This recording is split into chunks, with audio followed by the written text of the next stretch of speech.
ମେଘମାଳରେ ଶୀଘ୍ର ଆଗମନ କରୁଥିବା ଆମ୍ଭମାନଙ୍କ ତ୍ରାଣକର୍ତ୍ତା ପ୍ରଭୁ ଯୀଶୁଖ୍ରୀଷ୍ଟଙ୍କର ଅତି ପବିତ୍ର ଓ ବହୁମୂଲ୍ୟ ନାମରେ ଆପଣ ସମସ୍ତଙ୍କୁ ଆଉ ଗୋଟିଏ ନୂତନ ପ୍ରସଙ୍ଗରେ ପୁନର୍ବାର ମୁଁ ସ୍ୱାଗତ କରେ। ପ୍ରଭୁଙ୍କ ଅନୁଗ୍ରହରୁ ତାହାଙ୍କ ଜୀବନ୍ତ ବାକ୍ୟକୁ ନେଇ ଆପଣମାନଙ୍କ ନିକଟରେ ଆସିବା ପାଇଁ ଏହି ଅନଲାଇନ୍ ସେବା କାର୍ଯ୍ୟ ଜରିଆରେ ପୁଣି ଥରେ ଆପଣମାନଙ୍କ ସହିତ କଥାବାର୍ତ୍ତା କରିବା ପାଇଁ ସ୍ୱର୍ଗର ପରମେଶ୍ୱର ଏହି ଅପୂର୍ବ ସୁଯୋଗ ମୋ ଜୀବନରେ ଯୋଗ କଲେ। ସେଥିପାଇଁ ସ୍ୱର୍ଗର ପରମେଶ୍ୱରଙ୍କୁ ମୁଁ ହୃଦୟ ସହିତ ଧନ୍ୟବାଦ ଦିଏ। ଆପଣମାନଙ୍କୁ ମଧ୍ୟ ମୁଁ ଧନ୍ୟବାଦ ଦିଏ। ଆପଣମାନେ ଆମର ଏହି ସାମୁଏଲ ଖରା ୟୁଟ୍ୟୁବ ଚ୍ୟାନେଲରେ ପ୍ରସାରିତ ହେଉଥିବା ପ୍ରତ୍ୟେକ ସନ୍ଦେଶକୁ ଆପଣମାନେ ନିୟମିତ ଶୁଣୁଛନ୍ତି, ଦେଖୁଛନ୍ତି। କେବଳ ଶୁଣୁଛନ୍ତି, ଦେଖୁଛନ୍ତି ତାହା ନୁହେଁ, ଲାଇକ୍ ସେୟାର କମେଣ୍ଟ ମାଧ୍ୟମରେ ଆପଣମାନେ ଆମ୍ଭମାନଙ୍କୁ ଅତ୍ୟଧିକ ପରିମାଣରେ ଉତ୍ସାହିତ କରୁଛନ୍ତି। ସେଥିପାଇଁ ମୁଁ ପରମେଶ୍ୱରଙ୍କ ଗୌରବ କରେ। ପରମେଶ୍ୱର ଆପଣ ସମସ୍ତଙ୍କୁ ପ୍ରଚୁର ଭାବରେ ଆଶୀର୍ବାଦ କରନ୍ତୁ। ପ୍ରିୟ ପ୍ରଭୁଙ୍କ ଲୋକମାନେ, ଆସନ୍ତୁ ଆଜିର ପ୍ରସଙ୍ଗ ନିକଟକୁ ଯିବା। ଆଜି ଯେଉଁ ପ୍ରସଙ୍ଗରେ ପ୍ରଭୁଙ୍କ ବାକ୍ୟରୁ ଆମେ କଥାବାର୍ତ୍ତା ହେବା, ସେହି ପ୍ରସଙ୍ଗର ଶୀର୍ଷକ ହେଲା ଖ୍ରୀଷ୍ଟମାସ ଦିନ କିପରି ପୋଷାକ ପିନ୍ଧି ଚର୍ଚ୍ଚକୁ ଯିବା ଉଚିତ। ଆଜିର ପ୍ରସଙ୍ଗ ହେଲା ଖ୍ରୀଷ୍ଟମାସ ଦିନ କିପରି ବସ୍ତ୍ର ପିନ୍ଧି ମଣ୍ଡଳୀକୁ ଯିବା ଆବଶ୍ୟକ ରହିଛି। ଏହି ପ୍ରସଙ୍ଗରେ ଆମେ ପ୍ରଭୁଙ୍କ ବାକ୍ୟରୁ ଅଳ୍ପ ସମୟ ଧରି କଥାବାର୍ତ୍ତା ହେବା। ପ୍ରିୟମାନେ, ଆମେ ଗୋଟିଏ ଖ୍ରୀଷ୍ଟମାସ ସମୟରେ ବସବାସ କରୁଛୁ। ଆଉ ଏହି ଡିସେମ୍ବର ମାସକୁ ଖ୍ରୀଷ୍ଟିଆନ ମାନଙ୍କର ପର୍ବର ମାସ ବୋଲି କୁହାଯାଏ। ନିଶ୍ଚିତ ଭାବରେ ଯେତେବେଳେ ଆମ ଖ୍ରୀଷ୍ଟିଆନ ସମାଜରେ ହେଉ କିମ୍ବା ଅନ୍ୟ ସମାଜରେ ହେଉ, ଯେତେବେଳେ କୌଣସି ପର୍ବପର୍ବାଣୀ ଆସେ, କୌଣସି ଉତ୍ସବ ସମୟ ଆସେ, କୋଉଠି ନା କୋଉଠି ଆମମାନଙ୍କ ମନ ମଧ୍ୟରେ ଚିନ୍ତା ଆସେ ଯେ ମୁଁ ନୂଆ ପୋଷାକ ପିନ୍ଧିଲେ ହେଇଥାନ୍ତା, ମୁଁ କିଛି ଖାଇବା ପାଇଁ ଆମ ପରିବାର ନିମନ୍ତେ କିଛି ବନ୍ଦୋବସ୍ତ କଲେ ହେଇଥାନ୍ତା। ଏହି ପ୍ରକାର ମନୋଭାବ ଗୁଡ଼ିକ ଆସେ।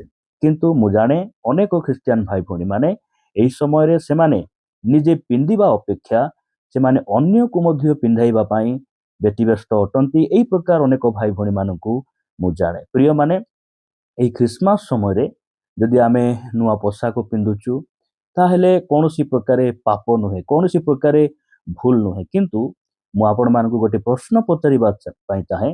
ଖ୍ରୀଷ୍ଟମାସ ବୋଲି କହିଲେ ଆମେ ସମସ୍ତେ ଜାଣୁ ଯେ ପ୍ରଭୁ ଯୀଶୁ ଖ୍ରୀଷ୍ଟଙ୍କର ଜନ୍ମଦିନ ବା ପ୍ରଭୁ ଯୀଶୁ ଖ୍ରୀଷ୍ଟ ମାନବ ଦେହ ଧାରଣ କରି ଯେଉଁ ଦିନ ଏହି ପୃଥିବୀ ପୃଷ୍ଠରେ ସେ ପ୍ରଥମ ଆଗମନ କଲେ, ସେହି ଦିନକୁ ଆମେ ସ୍ମରଣ କରୁଛୁ। ଆପଣମାନଙ୍କୁ ମୁଁ ଗୋଟେ ପ୍ରଶ୍ନ ପଚାରିବା ପାଇଁ ଚାହେଁ ଯେ ପ୍ରକୃତରେ ଯାହାର ଜନ୍ମଦିନ ସେହି ଦିନ ପୋଷାକ କିଏ ପିନ୍ଧିବା କଥା? ଯାହାର ଜନ୍ମଦିନ ଅଛି ସିଏ ସେହି ବ୍ୟକ୍ତି ନୂଆ ପୋଷାକ ପିନ୍ଧିବା କଥା। ଯଦି ପ୍ରଭୁ ଯୀଶୁ ଖ୍ରୀଷ୍ଟଙ୍କ ଜନ୍ମଦିନରେ ସେ ଗୁହାଳ କୁଣ୍ଡରେ ଗୋଟିଏ ଲୁଗାରେ ଗୁଡ଼ାଇ ସେ ସେହି ସ୍ଥାନରେ ଯଦି ସହିଛନ୍ତି, ଆପଣ ଆଉ ମୁଁ ଯଦି ନୂଆ ପୋଷାକ ପିନ୍ଧୁଛୁ, ଏହି କଥା କେତେ ଦୂରକୁ ବାଇବେଲ ଭିତ୍ତିକ ଅଟେ ଆଉ କେତେ ଦୂରକୁ ଏହା ପରମେଶ୍ୱରଙ୍କ ଗ୍ରହଣ ଯୋଗ୍ୟ ଅଟେ, ଆପଣମାନେ ନିଜେ ଆପଣ କମେଣ୍ଟ ମାଧ୍ୟମରେ ମୋତେ ଜଣାଇବେ। ପ୍ରିୟ ପ୍ରଭୁଙ୍କ ଲୋକମାନେ, ଆଜି ମୁଁ କହିବା ପାଇଁ ଚାହେଁ ସେହି ଖ୍ରୀଷ୍ଟମାସ ଦିନ ଆମେ କିପରି ବସ୍ତ୍ର ପିନ୍ଧି ଆମେ ତାଙ୍କୁ ଧନ୍ୟବାଦ ଦେବା ପାଇଁ ଯିବା, ଆମେ ମଣ୍ଡଳୀକୁ ଯିବା, ଚର୍ଚ୍ଚ ଘରକୁ ଯିବା, ସେହି କଥା ବାକ୍ୟରୁ ମୁଁ ଆପଣମାନଙ୍କୁ କହି ଉତ୍ସାହିତ କରିବା ପାଇଁ ଚାହେଁ। ଆପଣମାନେ ମୋ ସହିତ ରୋମିଓ ପୁସ୍ତକକୁ ଆସିବେ। ରୋମିଓ ପୁସ୍ତକ 13 ଅଧ୍ୟାୟ ତାର ଶେଷ ପଦ ଅର୍ଥାତ୍ 14 ପଦରେ ଲେଖାଗଲା, ପୁଣି ପ୍ରଭୁ ଯୀଶୁ ଖ୍ରୀଷ୍ଟଙ୍କୁ ତୁମ୍ଭେମାନେ ବସ୍ତ୍ର ରୂପେ ପରିଧାନ କର, ଆଉ କୁ ଅଭିଳାଷ ଉଦ୍ରେକ କରିବା ସକାଶେ ଶରୀର ନିମନ୍ତେ ଆୟୋଜନ କର ନାହିଁ। ପ୍ରିୟମାନେ, ସାଧୁ ପାଉଲ ରୋମିଓ ମଣ୍ଡଳୀ ନିକଟକୁ ପତ୍ର ଲେଖିଲା ବେଳେ ଏହି କଥା ସେ ଲେଖିଲେ ଆଉ କହିଲେ ଯେ ତୁମ୍ଭେ ପ୍ରଭୁ ଯୀଶୁ ଖ୍ରୀଷ୍ଟଙ୍କୁ ତୁମେ ବସ୍ତ୍ର ରୂପେ ପରିଧାନ କର। ପ୍ରିୟମାନେ, ଯଦି ଆପଣ ଖ୍ରୀଷ୍ଟମାସ ନିମନ୍ତେ କିଛି ନୂଆ ପୋଷାକ ପିନ୍ଧିବା ପାଇଁ ଆପଣ ପ୍ଲାନ୍ କରିଛନ୍ତି, ତାହେଲେ କୌଣସି ପ୍ରକାରେ ଖରାପ ନୁହେଁ। କିନ୍ତୁ ଆପଣ ଦାମୀ ପୋଷାକ, ନୂଆ ପୋଷାକ, ଆପଣଙ୍କ ପସନ୍ଦର ଭଲ କଲରର, ଧଳା ହେଇଥାଉ ଅନ୍ୟ କୌଣସି କଲରର ଆପଣ ପୋଷାକ ପିନ୍ଧିଛନ୍ତି, କିନ୍ତୁ ଆପଣ ଖ୍ରୀଷ୍ଟଙ୍କୁ ପରିଧାନ କରିନାହାନ୍ତି, ତାହେଲେ ଆପଣ ସେଇ ନୂଆ ପୋଷାକ ପିନ୍ଧି ମଣ୍ଡଳୀକୁ ଯାଇ କୌଣସି ପ୍ରକାରେ ଲାଭ ନୁହେଁ। ପ୍ରିୟମାନେ, ପ୍ରଭୁ ଯୀଶୁ ଖ୍ରୀଷ୍ଟଙ୍କୁ ପରିଧାନ କରିବା ଅର୍ଥ, ତାହାଙ୍କୁ ପିନ୍ଧିବାର ଅର୍ଥ ହେଲା ଆପଣଙ୍କ ହୃଦୟରେ ପ୍ରଭୁ ଯୀଶୁ ଖ୍ରୀଷ୍ଟଙ୍କ ପାଇଁ ଜାଗା ରହିବାର ଆବଶ୍ୟକ ରହିଛି। ଆପଣ ଖ୍ରୀଷ୍ଟଙ୍କୁ ପରିଧାନ କରିବାର ଅର୍ଥ ହେଲା ପ୍ରଭୁଙ୍କୁ ଆପଣ କହିବାର ଅଛି, ପ୍ରଭୁ ମୋ ହୃଦୟରେ ତୁମ ଛଡ଼ା ମୁଁ କାହାକୁ ସ୍ଥାନ ଦେବି ନାହିଁ। ପ୍ରଭୁ ତୁମେ କହିବାର ବାକ୍ୟ ଛଡ଼ା, ତୁମରି ନିୟମ ବିଧି ଛଡ଼ା ମୁଁ ଅନ୍ୟ କାହାର ବଶବର୍ତ୍ତୀ ହେବି ନାହିଁ। ପ୍ରଭୁଙ୍କର ଗୌରବ ହଉ। ପ୍ରିୟମାନେ, ପରମେଶ୍ୱରଙ୍କ ବାକ୍ୟ କହେ ଯେ ଆମେ ପ୍ରଭୁ ଯୀଶୁ ଖ୍ରୀଷ୍ଟଙ୍କୁ ନିଜର ବସ୍ତ୍ର ରୂପେ ପରିଧାନ କରିବା। ଆପଣ କେତେ ସମୟ ବସ୍ତ୍ର ପିନ୍ଧନ୍ତି? ଜଣେ ମନୁଷ୍ୟ କେବଳ ରବିବାର ଦିନ କି ବସ୍ତ୍ର ପିନ୍ଧେ? କେବଳ ସୋମବାର ଦିନ କି ବସ୍ତ୍ର ପିନ୍ଧେ? ଆମେ 7 ଦିନ 24 ଘଣ୍ଟା ଆମେ କ'ଣ କରୁ? ବସ୍ତ୍ରକୁ ପିନ୍ଧୁ। ଆଜି ଅନେକ ଖ୍ରୀଷ୍ଟିଆନ ଭାଇ ଭଉଣୀମାନେ ଅଛନ୍ତି, ସେମାନେ ଯୀଶୁଙ୍କୁ ସେତେବେଳେ ପିନ୍ଧନ୍ତି, ରବିବାର ଦିନ ଟିକେ ଯୀଶୁଙ୍କୁ ସେମାନେ ପିନ୍ଧନ୍ତି, ପର୍ବ ସମୟରେ ସେମାନେ ଯୀଶୁଙ୍କୁ ପିନ୍ଧନ୍ତି, ଆଉ କେତେକ କେଉଁ କେଉଁ ଦିନରେ ଯେତେବେଳେ ଆବଶ୍ୟକ ପଡ଼େ ସେହି ଦିନ ସେମାନେ ପିନ୍ଧନ୍ତି। କିନ୍ତୁ ଜଣେ ପରିତ୍ରାଣ ପାଇଥିବା ଭାଇ, ଜଣେ ଉଦ୍ଧାର ପାଇଥିବା ଭଉଣୀ, ଯାର ଜୀବନରେ ପ୍ରକୃତ ଖ୍ରୀଷ୍ଟମାସ ହେଇଛି, ସେମାନେ କ'ଣ କରନ୍ତି? 7 ଦିନ 24 ଘଣ୍ଟା ଯୀଶୁଖ୍ରୀଷ୍ଟଙ୍କୁ ନିଜ ଜୀବନର ତ୍ରାଣକର୍ତ୍ତା ଭାବରେ, ନିଜର ପ୍ରଭୁ ଭାବରେ ସେମାନେ ମାନନ୍ତି, ଅର୍ଥାତ୍ ପ୍ରଭୁ ଯୀଶୁଖ୍ରୀଷ୍ଟଙ୍କୁ ସେମାନେ ପରିଧାନ କରନ୍ତି। ପ୍ରଭୁଙ୍କର ଗୌରବ ହଉ। ଆପଣ ଯେତେବେଳେ ଖ୍ରୀଷ୍ଟମାସ ଦିନ ଯେତେବେଳେ ଆପଣ ମଣ୍ଡଳୀକୁ ଯିବେ, ଆପଣ ଖ୍ରୀଷ୍ଟଙ୍କୁ ପରିଧାନ କରନ୍ତୁ। ଯାହା ଜୀବନରେ ଖ୍ରୀଷ୍ଟ ଅଛନ୍ତି ସେମାନଙ୍କୁ ନୂଆ ଲୁଗାପଟା ଥିଲେ ମଧ୍ୟ ଖୁସି, ଆଉ ନଥିଲେ ମଧ୍ୟ ସେମାନେ ଖୁସି। ପ୍ରଭୁଙ୍କୁ ଆପଣ ହୃଦୟ ସହିତ ଧନ୍ୟବାଦ ଦିଅନ୍ତୁ। ଆପଣ ପ୍ରଭୁଙ୍କୁ ନିଜ ଜୀବନରେ ଧାରଣ କରନ୍ତୁ, ଆଉ କୁହନ୍ତୁ, ପ୍ରଭୁ ସେଇଦିନ ଗୁହାଳ ଘରେ ତୁମ ପାଇଁ ବସା ନଥିଲା, ସ୍ଥାନ ନଥିଲା, କିନ୍ତୁ ଆଜି ତୁମେ ମୋ ହୃଦୟରେ ଆସ ପ୍ରଭୁ। ମୁଁ ତୁମକୁ ଆହ୍ୱାନ କରୁଛି, ଆଉ ମୁଁ ଜାଣିଛି ତୁମେ ଯେବେ ମୋ ଜୀବନରେ ଆସିବ, ମୋ ଜୀବନ ପରିଷ୍କାର ହେବ, ମୋ ହୃଦୟ ପରିଷ୍କାର ହେବ। ଆପଣ ଏହି ପ୍ରକାର ମନୋଭାବ ନେଇ ଏହି ପର୍ବ ସମୟରେ ନିଜକୁ ପ୍ରସ୍ତୁତ କରନ୍ତୁ। ପ୍ରିୟ ଭାଇ ଭଉଣୀମାନେ, ପ୍ରଭୁ ଆମମାନଙ୍କୁ ଅନୁଗ୍ରହ କରନ୍ତୁ। ମୁଁ ଆଉ ଗୋଟେ ପଦ ପଢ଼ି ଆପଣମାନଙ୍କୁ ଉତ୍ସାହିତ କରିବା ପାଇଁ ଚାହେଁ। ପିତର ତାହାଙ୍କ ପତ୍ରରେ ଲେଖନ୍ତି, ପ୍ରଥମ ପିତର 5 ଅଧ୍ୟାୟ 5 ପଦରେ, ସେହିପରି ହେ ଯୁବାମାନେ, ସେହିପରି ହେ ଯୁବକମାନେ, ତୁମ୍ଭେମାନେ ପ୍ରାଚୀନମାନଙ୍କର ବଶୀଭୂତ ହୁଅ, ସମସ୍ତେ ପରସ୍ପର ପ୍ରତି ନମ୍ରତା ରୂପ ବସ୍ତ୍ର ପରିଧାନ କର, କାରଣ ଈଶ୍ୱର ଅହଙ୍କାରୀମାନଙ୍କ ପ୍ରତିରୋଧ କରି ନମ୍ର ଲୋକମାନଙ୍କୁ ଅନୁଗ୍ରହ କରନ୍ତି। ପ୍ରଭୁଙ୍କର ଗୌରବ ହଉ। ଆମେ କି ପ୍ରକାର ବସ୍ତ୍ର ପିନ୍ଧିବା?